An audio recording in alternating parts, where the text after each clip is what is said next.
என்ன போய் கழுத்தறுப்புங்கிறான். நான் அந்த தம்பிக்கு சொல்றேன்,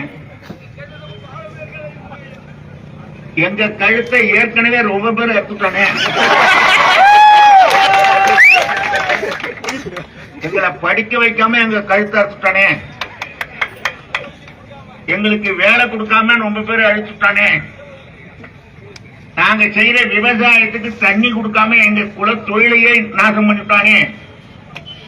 இப்படி பல பேர் அறுத்த கழுத்தை இந்த தம்பி அறுப்பேன்னு சொல்றான்டான்னா எனக்கு வேடிக்கையா இருக்கு. கழுத்த அறுப்புதான் உன் தொழில்னா செஞ்சுட்டு போ, அதுக்கு காவல்துறையும் ஒத்துழைப்பு கொடுத்தா கொடுத்துட்டு போ.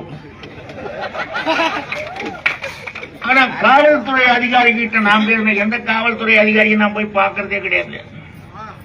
ஆனா எனக்கு இங்க ஒரு